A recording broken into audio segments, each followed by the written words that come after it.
मेरा आपसे सवाल यही है कि आपके अंदर इतनी ऊर्जा आती कहां से है? हमें पता है कि आप योगा करते हैं, लेकिन आप हमें यह बताएं कि यह ऊर्जा हम भी अपने लाइफ में यूज करके देश हित के लिए आगे हम यूज करके अपनी देश हित के लिए काम कर सकें आपकी यह ऊर्जा से।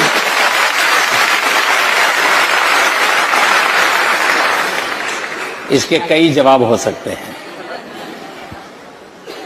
एक तो जवाब अगर मुझे हंसी खुशी की शाम के रूप में देना है तो मैं ये कह सकता हूं कि मैं पिछले 2 दशक से करीब 20 साल से डेली 1 kg 2 kg गालियां खाता हूं।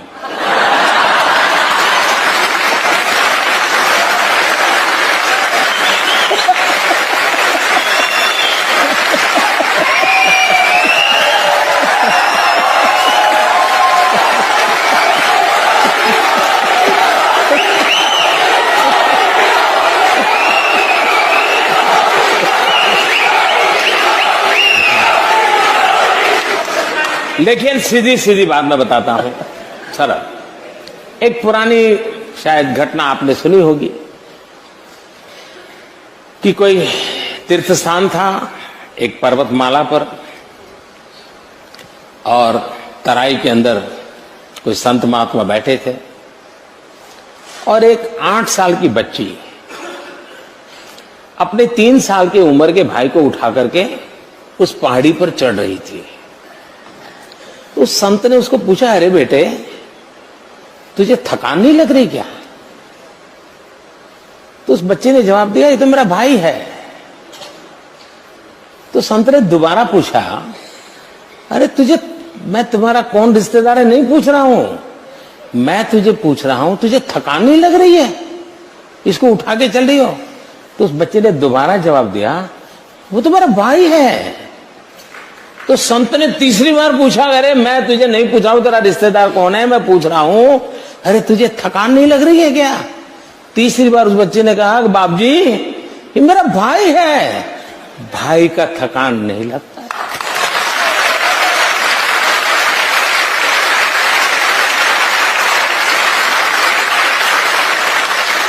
मेरे लिए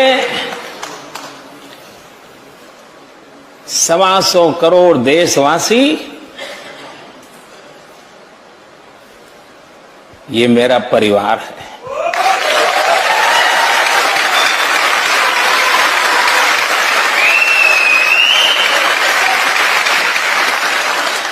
जिस पल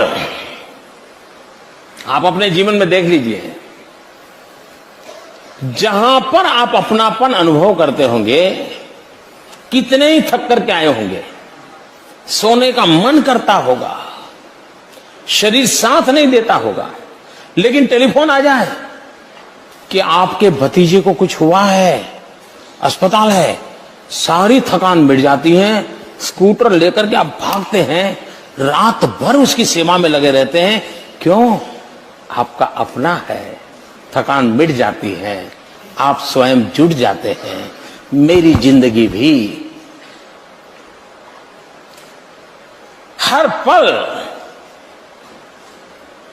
शरीर का धर्म करता ही है, लेकिन उसी पल मुझे ध्यान में कोई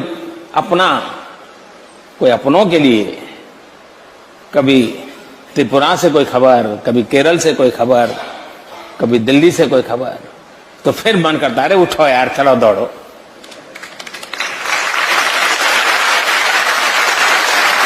तो सबसे बड़ी बात है मन की अवस्था।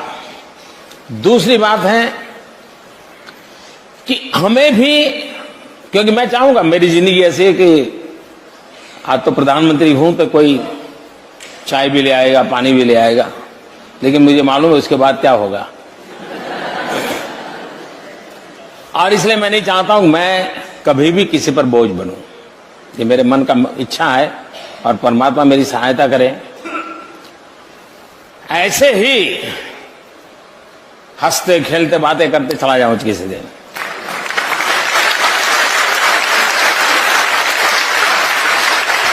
जिंदगी में किसी पर बोझ न बनूं, और इसलिए शरीर को जितना फिट रख सकता हूं, शरीर से जितना काम ले सकता हूं, जितने नियमों का पालन कर सकता हूं, जितना भी मैं सीख पाया हूं, उसको मैं जीने का प्रयास करता हूं। और मैं सभी नौजवानों से कहना चाहूंगा